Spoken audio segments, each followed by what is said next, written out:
Welcome to The Truth About Taxes and Retirement.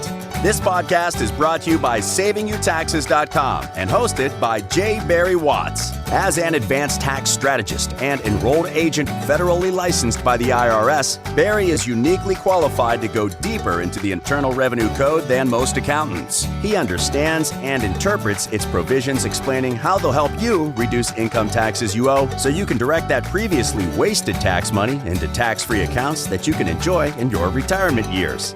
Now, on today's episode. Hello, and welcome to another edition of The Truth About Taxes and Retirement. I'm Barry Watts, IRS-trained tax strategist, and your host. And today we're going to talk about 2 checks you need in retirement. Our guest today is an expert on this topic, retired once, but working harder than ever to help people like you retire and stay retired. He is a retired United States Army Lieutenant Colonel, so you might want to sit up a little straighter in your seat as you listen, and be sure you punctuate your questions with "Sir." He commanded the 301st Military Intelligence Battalion. By the way, I checked to see that's about 1,000 soldiers, and they supported counterterrorism operations through Desert Storm and Desert Shield and the War on Terror, which began, of course, with the attack on the Twin Towers. When he finally retired from protecting our country, he just changed battlefields and went from defending the homeland to defending retirees by becoming a credentialed expert on retirement income. Along the way, he helped clients protect over $5 billion from stock market risk and turned it into monthly mailbox money. He's the author of several books, the most interesting of which are, I think, Paychecks and Playchecks and Don't Worry, Retire Happy, which then became a PBS television special in North America. We welcome today to the broadcast Tom Hegna. Colonel Hegna, welcome to the broadcast. Thanks, Barry. Great to be with you, coming to you live from Arizona today. Well, I hope it's a little warmer in Arizona. Springtime was here, and then it went away in the Missouri Ozarks. But, yeah, I think it's going to hit over 80 today. And now we're in the 40s. So we were there, but it got away from us. It's kind of like the stock market. We were there. We were all done with this. And then it went a new direction, but that's another topic. Colonel Hegna, thank you very much for your service to our country. We appreciate that. You bet. So tell us what's interesting about you and the work you do. Where do you begin when you start telling someone in your elevator speech about who Tom Hegna is and what he does? Well, I'm originally from a small town of Minnesota. I went to college at North Dakota State University on an Army ROTC scholarship, was commissioned in the military, spent 6 years active duty, 16 and a half years Army Reserve. As you said, I retired as Lieutenant Colonel. I was in the insurance industry for almost 30 years. I was 8 years with MetLife. I was 15 years with New York Life in 2011. I retired from all that, and then I went out on my own and have written the books and have the PBS TV special. And right now, I would say I am 75% retired. So I'm not just talking the talk. I'm walking the walk. I'm doing all the things that I've written about, spoke about, and with all the research, because the research does show there is an optimal way to retire. And most people don't know that. So I just share that with them. So your paychecks then are a little more playchecks these days because you're getting to spend more time playing. And in Arizona, I guess that means you golf, 9 days a week? 4 to 5 days a week. And, for 30 years, I spent 200 nights a year on the road. And I just couldn't make a country club work, with the monthly and the buy-in and the food and beverage. Now I'm a member at 2 clubs, and the numbers work just great because we spend our winters down here, and then we spend our summers up in Flagstaff. And in 2020, I won the club championship up there, and I'm the current senior club champion. And so I'm like having fun. It's like I'm at summer camp every day is the way it feels. So your game's doing okay, and you're liking being retired. Yeah, I'm liking it. Yes, I am. So tell me this. How did you pivot? How did you make the transition from military man to guy who deals with retirement planning? How did that happen? Oh, that's a funny story. So I was a commander out at Fort Ord, California in the 7th Infantry Division Light. And there was a MetLife agent going through my unit selling whole life insurance. And at the time I was a buy term and invest the difference guy. And I said, who's this guy ripping off my soldiers? I said, bring him to me. Because when you're a commander, you can do that. And they said, well, sir, he can come by tomorrow, but he wanted your birth date. I said, give him my birth date. I want to see him in my office. And he comes in. I said, what are you doing? Ripping off my soldiers, selling this rip off life insurance? He says, oh, no, sir, I'm protecting those families families. I'm helping them save up for their kids' college education, for a down payment on their house, and I can give them tax-free income in retirement. Your soldiers are good enough to give me your birth date, so I ran an illustration for you. And this was before the 7-pay test. This was a 5-pay whole life policy. And I said, let me see this piece of crap. I said, okay, pay for 5 years. And then I got my cash value there in the 6th year. My cash value goes up. My death benefit goes up. I'm paying nothing for the rest of my life. I said, who would buy term insurance if you could buy this? He said, I don't sell much term insurance. That's what I sell. I said, you get paid to sell this stuff? He said, I get paid good to sell this stuff. I said, I could sell that stuff. And that's how I got in the insurance industry. That is a true story. Well, that is a very good story. Now, you're not just, though, a life insurance guy. You deal in a lot of other kinds of products, but predominantly in the insurance industry, correct? Yeah, but I don't sell any products. I just show people how to use all the research has been done by PhDs all over the world. Dr. David Babel, Dr. Moshe Milevsky, Dr. Michael Finke, Dr. Wade Pfau, Nobel Prize winners, Dr. William Sharp, Dr. Robert C. Merton. So retirement's been studied in depth, and there is the right way to do it. And that's all I talk about. So I don't have a horse in the game. I don't sell any products. But even Ernst & Young just came out with a white paper like a few weeks ago, and they tried to find the best investment. What is the optimal way to invest? And you know what they found? They tried 100% stock, 90-10, 80-20, 70-30, 60-40, 50-50. And then they went back and they added a cash value life insurance policy and an income annuity. And you know what they found?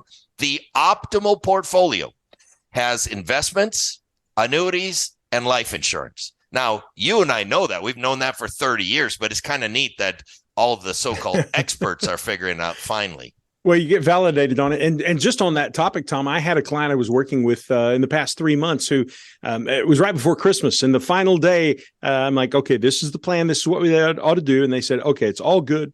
But they said, we don't want to execute today. Instead, we're going to go for Christmas. I got to talk to her dad because he's where we get all of our advice. And so they came back then in January, canceled their appointment and said, Dad said, if you mentioned anything about life insurance, we should never talk with you. And so we don't want to talk with you anymore. And it was really a huge loss to them, and frustrating, of course, to me, because we'd worked so hard to build for them a plan that would support them all the way to age 100.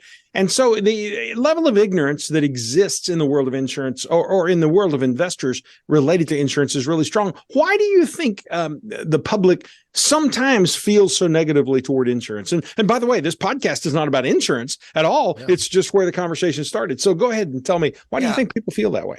Well, I think there's a lot of misunderstanding. Yeah, and then you got these experts on TV or on YouTube saying, oh, only buy term or whatever. You know, I'm not against term insurance, but you can't use term to leave a legacy to your kids. Like if you're 75, your term policy is long gone because it got too expensive. You can't use term for estate planning. You can't use term for most business planning. I'm not against term. It's there for younger people who are really hard up on dollars.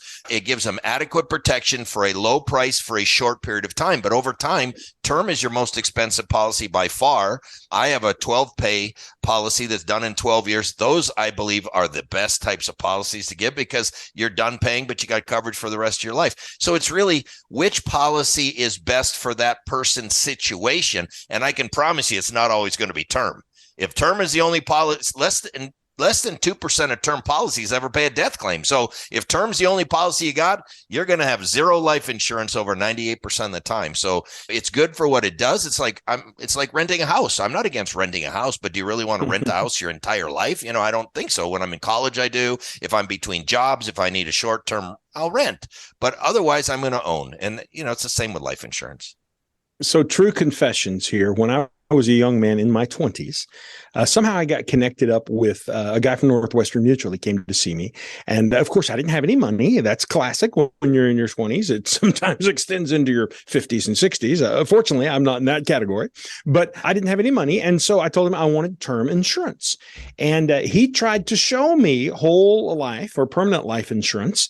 And I told him, no, thank you. I don't want anything to do with that because all you insurance guys are just interested in that because it's loaded with commissions. I don't want to have the conversation. And I only bought term insurance. Did you know I was 50 years old before I bought permanent insurance and funded a 15-pay LERP design to get me tax-free income in retirement, and I'm thrilled with it. And by the way, just yesterday, I had a client in my office doing a portfolio review, and we looked at every investment they had, and they had annuities, and they had stocks, bonds, and mutual funds, and they had a LERP design. And you know what the best performance of any of them had been over the past year? The LERP design life insurance. Yep. So it really is interesting. It's a shame we let our supposed smarts, which is really ignorance, get in our way. So you wrote a number of books, but two of the popular ones, or we'll start with one of them, is Paychecks and Playchecks. Where did that term come from? Well, what happened was I was speaking at the $1 Million Roundtable, and I was talking about the importance of guaranteed lifetime income. And they said, well, we got to have a title for this talk. Like, we got to have a title for it. And so throughout the talk, I talk about the importance of having a paycheck, but then I talk about how important it is to also have some playchecks. And one of the videographers, or one of the guys, he's like a technical person. He goes, I think you should call it Paychecks and Playchecks. So that's what we did. And so that was the title of my talk. And then we took that talk and we put it into a book. And so that's where Paychecks and Playchecks came from. You know, that book and your other book, Don't Worry, Retire Happy. Yep. That both of those were out on the coffee table where people sit and wait to see me, and they've both disappeared. So it's interesting how people preparing for retirement, I don't know if they're thieves or what, but my book's disappeared, and that's all right, because obviously we want to get that message out there and are delighted to share that information. So when you were working with retirees back when you were in practice, before you were speaking so much, tell me, what are the mistakes that you see retirees make that you're trying to address?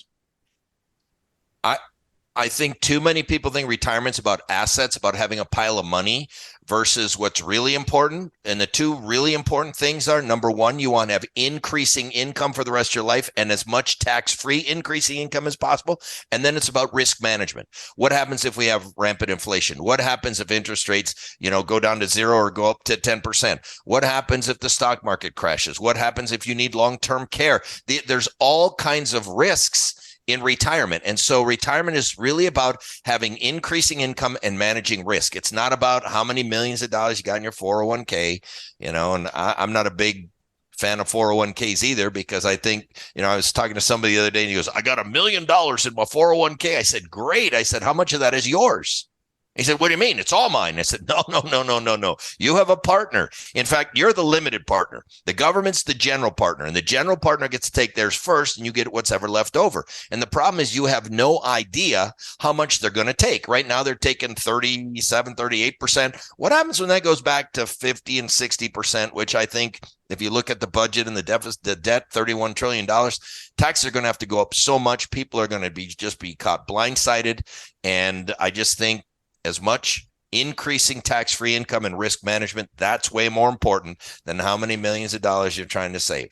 How did that guy respond when you said that to him? He was shocked. I never thought about it that way. Well, that's what I get paid to do, is to think about it that way. And so I've converted, I think, almost all of my IRAs and 401ks to Roth. Most of those are in income annuities. I own 11 annuities. I don't sell annuities. I just buy them. I own them. And so I'm going to have increasing tax-free income for the rest of my life. I've been putting I did a 12-pay life policy. I started mine at 50 as well. $226,000 a year is my premium. And so people who have the term insurance mind, they say $226,000, that's ridiculous, because they're thinking life insurance is an expense. But as you and I know, it's not an expense. It's an asset. It's an asset on my balance sheet. All that money is there plus a lot more. So, and I can turn on the switch and have somewhere between 10 and 15,000 tax-free to me every month for the rest of my life. Plus, it's creditor protected. And I think that's something that a lot of people don't think about. But I think about it because, I get in front of hundreds of thousands of people. There's lawsuits everywhere. Nobody can steal my money, because in the state of Arizona, all the money that's in life insurance and annuities is creditor protected. They can't sue it from me. So, what I try to do, number one, I try to build my wealth. Number two, I try to protect my wealth. And number three, I try to distribute it as efficiently as possible. Those are the three key steps in wealth. So you mentioned inflation, and it's interesting. Just this morning, the news came out that the inflation rate currently is 6%. When you speak to somebody about the rising cost of living, what mechanism do you recommend they use to address that particular problem? Well, there's several ways to do it. Okay, I've done it this way. I own 11 annuities. Some of them kick in at age 60, some of them kick in at age 62, some at 65, some at 70. Some will kick in whenever I want to. If I don't want, I don't kick them in. And so I do it that way. The other way you can do it is have at least enough guaranteed income to cover your basic living expenses, your food, your housing, your clothing, your cell phone, and everything. That's the paycheck. And then invest into stocks and real estate and commodities, things that typically go up in times of inflation. That's another way to do it. There are also some products out there, some annuity products that every year will give you a 3 or 4 or 5% increase. So I really don't care how people do it. I just want to make sure they have increasing income. Now, you started your career on the insurance side of our industry, not the security side, correct? That's correct. But I was a registered rep as well, so I've dealt on both sides of it. So let me ask you, this is a personal question. This is my own confessional time here. Starting on the security side, you start with kind of an edge that is a little bit anti-insurance. And very few people are able to cross over that and embrace insurance fully for the things that it will do, which I can do. But I certainly understand the mentality that is a little bit of, I'll call it anti-insurance. How did you get beyond that? Or maybe you never had that problem since you started on the insurance side of the industry. No, I was pretty open-minded as an advisor. I wasn't one of these advisors who just sold annuities or just sold life insurance or just sold mutual funds or just sold managed money. I figured it's like a toolbox, and I had all these tools available, and whatever that client wanted, I had the tools that I could help them with. I do like investing. I do some investments, but what I don't like about investing is losing money. And anybody who's invested for any amount of period of time has lost money. And if they haven't, they're lying, because I know, I think I'm a pretty good investor and I can still lose money. So that's what I don't like. And I learned after losing money a few times that there's something to have money in places where it never goes down. And there's a lot of good things about having money where it can never go down. It just goes up, never goes down. And so I've learned to have a nice mix of the two. I don't think, you should have all your money in one or all your money in the other. I think it's a mix, but I think the older you get, the more the mix should go towards protection versus just out there. Like, I would not want to be naked in the stock market today with all the things going on with interest rates and banks failing and everything. If I was 70 years old, I'm not, but if I was, I would not want to be naked in the stock market. I would want to have some guarantees. If I'm going to be in the market, I would want to have some guarantees. So I do have some variable annuities as well, where I can take some risk, but still be guaranteed not to lose my money, right? And so I'm one of those people that leans towards the safer side. And I think if you talk to really wealthy people, they don't have all their money sitting in the stock market. Okay. They got a lot of money sitting in guaranteed places. So I just think the average person out there thinks wealthy people are invested 100% in the stock market. And that is not true. Oh, no, that's not true. So you opened a can of worms here. Let's go ahead and pour it out on the table and take a few bites of it. Last week, we heard about the collapse of the Silicon Valley Bank. My question is, everybody can have a chance to be jazzed up about that and be afraid about their own bank and stop and pause and consider. But more than that, people who are invested in insurance companies could then begin to wonder, well, is my insurance company safe? Talk to us about that problem they faced and about the difference between depositing money in insurance company accounts and bank accounts and the security behind them and so forth. Yeah. So the one thing most people think is that U.S. government bonds are completely safe. And while if you hold a bond to maturity, that's true. In between, it's not true. So like, let's say you have a 10-year bond. You buy a 10-year bond that's paying 1%. If that interest rate goes up to 5%, your 1% bond has gone down in value 80% because nobody's going to pay you $1,000 for a 1% bond when they could pay $1,000 for a 5% bond. So they'll pay you $200 for that bond, right? So what happens with banks and insurance companies, because they're safe, they buy safe things like bonds, okay? The problem that happened with Silicon Valley Bank is that they didn't match the duration of the bonds to their obligations. So they had a lot of long duration bonds. They had 10 and 20 and 30-year bonds on the books. Well, people show up today and say, I want my money. Well, they could pay you your money over the 10 and 20 years because you don't lose any money in a government bond if you hold it to maturity. But if you sell it early, they could be down 70, 80%. And so what happened was Silicon Valley Bank would have been fine if they wouldn't have done a run on the bank. But when everybody shows up the door saying, I want my money, I want my money, I want my money, they didn't have the liquidity to be able to do that. That's what George Bailey said. Yeah. Well, it's very similar to what happened to George Bailey in It's a Wonderful Life. And so the deal is, the difference between a bank and an insurance company is, number one, the banks have a lot more leverage. They can take your dollar and they can lend it out to 10 different people. They can go 10-1 on leverage. Insurance companies don't do that. They're not levered. The other thing is, insurance companies, when they buy bonds, they buy it to match the obligation. So if they sell an annuity, let's say the average annuity has a 7-year time frame on it. It could be a little more, could be a little, but they're going to use a 10-year bond to do that, and they're going to match that liability with a sale of an annuity, okay, and they'll purchase a bond to back that up. The problem with the banks is that they issue CDs and shorter term things, so they should have had more 1 and 2 year bonds. They had no business owning so many 10 and 20 and 30 year bonds. That it was way too much risk for what they needed. Whereas the insurance company is better at matching the obligation. I can promise you, insurance companies right now have billions of dollars of so-called losses on their books if you mark to market. If you say, what's the value of that bond today? But they don't care what the value of that bond is today, because they're going to hold it all the way to maturity. So they're not going to lose any money. And but what happened with Silicon Bank is they just didn't match their liabilities accurately with the right types of bonds. And then a rumor got out that they're in trouble. Everybody showed up, give me my money. Well, they didn't have it. So, well, and reserves at a bank, the only thing they're required to keep, less than a nickel on every dollar deposited in reserves, whereas an insurance company keeps $1 in reserves for every dollar deposited. Yeah. So insurance companies and banks are very different in that manner.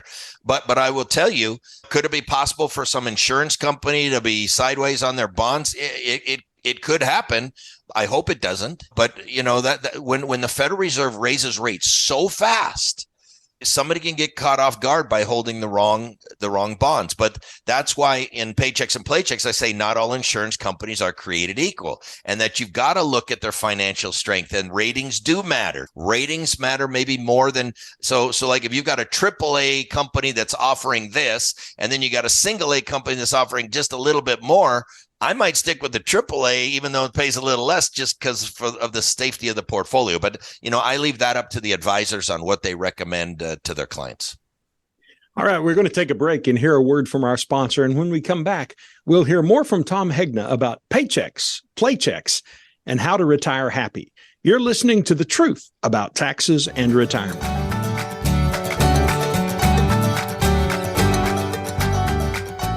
This episode of The Truth About Taxes and Retirement is brought to you by the WealthCare Corporation, a national personal wealth management firm with taxes at its center, because they realize that no matter how well you do with savings and investments, if you don't plan correctly, those paychecks and playchecks may come with taxes, and they want to help you reduce those taxes as much as possible, maybe even eliminate them altogether. Let's face it, retiring is complicated, and you want to be sure you do it right the first time.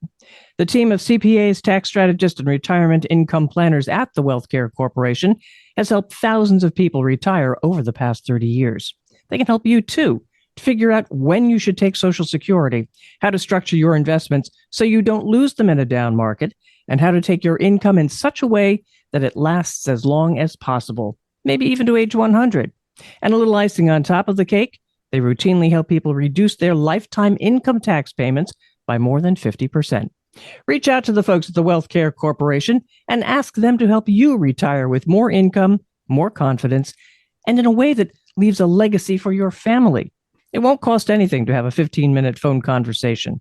You can find their number by visiting www.savingyou.taxes.com.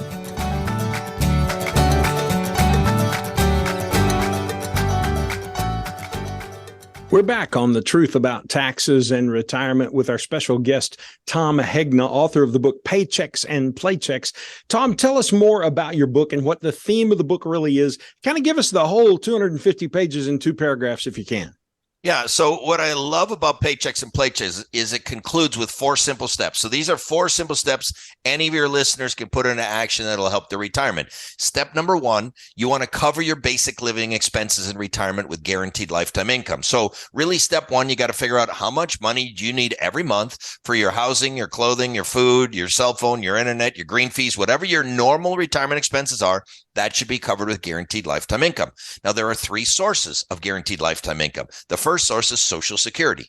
Well, what is Social Security? It's a lifetime income annuity. It's a guaranteed paycheck for life, so it counts. The second source is a pension. Well, what is a pension? A pension is a lifetime income annuity. It's a guaranteed paycheck for life, so it counts. So you take what are your total basic living expenses, subtract out your Social Security, subtract out your pension, whatever that gap is, that's where the annuity fits. You go find an insurance company, buy an income annuity to cover those basic living expenses. So that's step number 1. Step number 2, you want to optimize the rest of the portfolio to protect yourself against inflation, because I said you want to have increasing incomes. So that's where the stocks can fit. That's where investments can fit, those types of things. Step number 3, you must have a plan for long-term care. See, long-term care is the one thing most people leave out that can wipe out their entire life's work. Both my parents were in assisted living, $10,000 a month. I know how expensive it is, okay? So you got to have a plan for long-term care. And then step number 4, the most efficient way to pass wealth to children, grandchildren, and charities is with life insurance. One of the reasons many people don't enjoy their retirement is they think they got to leave their kids some money. Oh, we got to leave some money to Johnny and Susie. We got to leave some money to Johnny and Susie. So they deny themselves a retirement to leave money to their kids. I tell people all the time, don't do that. You're not supposed to leave any money to your kids. You're supposed to spend your money. Leave them life insurance, because you can do that for pennies on the dollar. And I use me as an example because we got 4 kids. And one day we're sitting around saying, how much do we leave the kids? My wife said, I don't know. What do you think? I said, well, if we bought a $1 million second die life insurance policy, name the 4 kids a beneficiary, when we're both gone, they're going to get $1 million tax-free. I mean, that's $250,000 a piece tax-free, plus there'll be stuff left over. I said, let's start there. So we bought that $1 million policy, second to die, name the 4 kids beneficiary. That policy is completely paid up. Total cost of policy, $150,000. So now think about that. For 15 cents on the dollar, we get to transfer $1 million tax-free to our kids. But here's the best part. Who gets to spend the other $850,000? We do. Don't leave your kids money. Spend your money. Leave them life insurance. You can do that for pennies on the dollar. So I hear you talk about maximizing gain and minimizing loss. How do we do that? Well, I mean, you've got the tools to do that. So I like to put my money in places where my money can go up, but won't go down. Now, I could do that if I'm very conservative. I could do that with some type of fixed product, a fixed annuity or a whole life policy. We'll do that. If I'm a little more aggressive, I could go with a fixed indexed annuity that could give me potentially a higher return, but guarantees I won't lose, or an indexed universal life policy that maybe can give me a higher return, but will guarantee that I won't lose in years that the market goes down. Or I could get more aggressive and go with a variable annuity where I have unlimited upside. And there are some companies that it will even put a guarantee that you won't lose your cash over a 10-year period of time. So if I put in 100,000, I'm guaranteed not to have less than 100,000 in 10 years. If it goes to 200,000, I can reset that. And 10 years later, I'm guaranteed not to have 200,000. If it goes to 300,000, so I can reset those gains. It just depends on what level of timing risk you want to take versus, what you want guaranteed. But I could do the other thing and just put it all naked in the stock market. And if it goes up, I get it. If it goes down, I get that. I'm at a point where I don't want to lose money anymore. Okay. I've made money. I've lost money. I've learned if I can take the losses out, I can do pretty darn good if I can just take the losses away. So the big danger that over 90% of my clients face is long-term care expense. You mentioned you were paying $10,000 for each, mom and dad. Were they in the facility at the same time?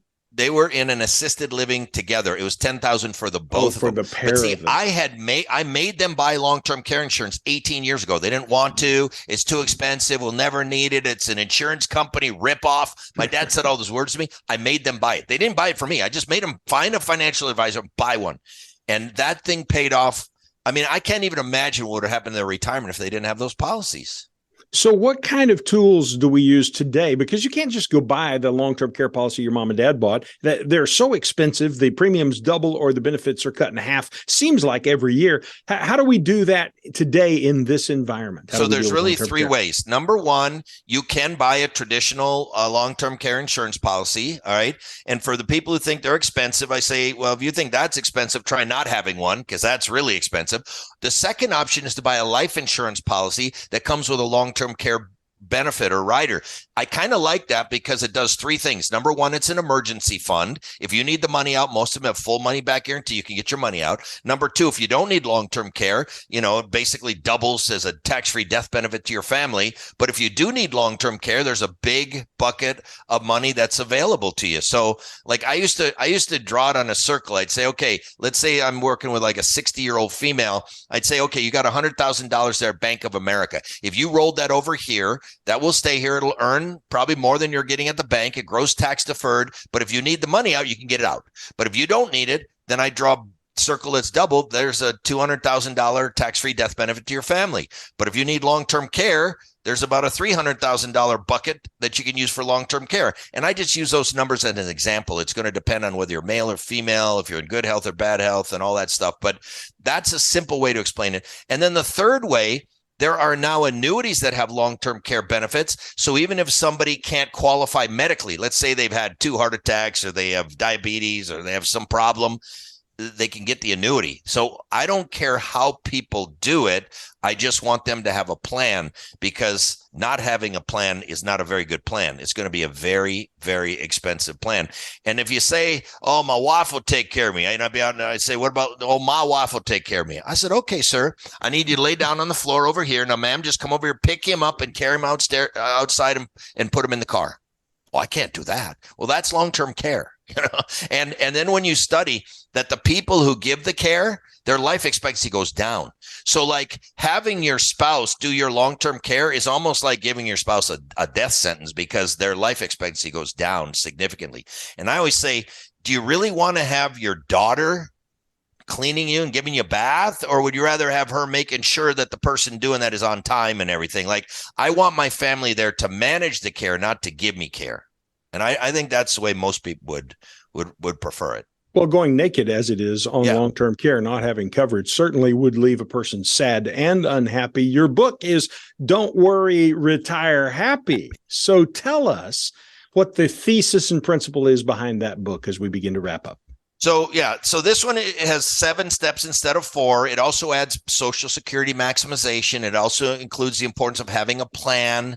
It also includes using home equity wisely, considering a hybrid retirement. That means not just going cold turkey, kind of easing into retirement. That's what I'm doing. But the whole point of happiness is all the research that's shown the happiest people in retirement are those people who have guaranteed lifetime income. Think about it. It's the teachers, it's the doctors, it's the nurses, it's the firefighters, it's a policeman, it's military, government. They have pensions.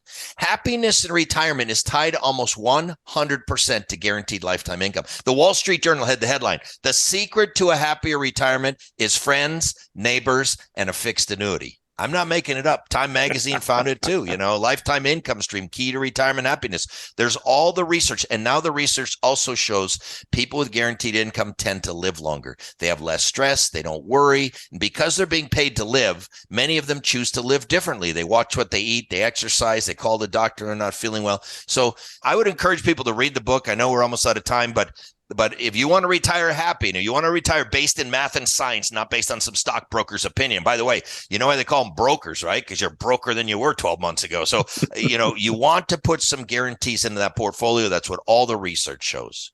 So the books are Don't Worry, Retire Happy and Paychecks and Playchecks. They're by Tom Hegna. That's Hegna. And you can get those at Amazon or your favorite bookstore, I'm sure. Tom, we're out of time for today. It's been a great pleasure having you on the show. I want to finish with one question. You're 60 years old and just a touch, I think. You've commanded 1,000 soldiers. You've helped people protect $5 billion. What is the one life principle that you'd want to leave with our listeners today? People don't plan to fail. They simply fail to plan. The number one most important thing is to sit down with a financial professional like you, Barry, and start a plan. That'd be, I say, that's the most important. You can't solve all the problems in one sit down, but you can start a plan. And once you have a plan, then you have a roadmap, you have a GPS, and then you can attain what you want to attain. It's been a lot of fun being with you today. Thanks so much for being a guest here on The Truth About Taxes and Retirement. And we say to our listeners, thank you for being patrons of the show. We appreciate the fact that you listen so faithfully. On behalf of our sponsors, the Wealth Care Corporation, I'm your host, Barry Watts, reminding you that it really doesn't matter how big your paychecks and playchecks are. If you have to give most of them back in taxes, you're still not going to be happy. We want you to not worry, to be happy, and that starts with getting the taxes right. And they can help you with that at the Wealth Care Corporation. Visit them on the web to schedule a free 15-minute introductory phone conversation by going to www.savingyoutaxes.com. This has been a production of the Wealth Care Corporation, found on the web at savingyoutaxes.com.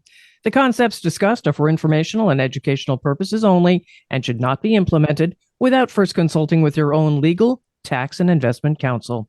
This has not been an offer to buy, sell, or invest in securities, and this information is to be taken as educational concepts and not as specific advice for you. The lawyers and regulators like us to remind you that all investment involves risk, and you could lose money. Past performance is never a guarantee of future results. Tax strategy services are provided by American Tax Strategies, LLC. Investment advisory services are provided by Wealthcare Asset Management, LLC. Thank you for listening to The Truth About Taxes and Retirement podcast. Click the subscribe button below to be notified when new episodes become available. The information covered and posted represents the views and opinions of the guests and does not necessarily represent the views or opinions of SavingYouTaxes.com. The content has been made available for informational and educational purposes only and is not intended to be a substitute for professional tax and investment advice. Always seek the advice of your own qualified advisor with any questions you may have regarding taxes and investing.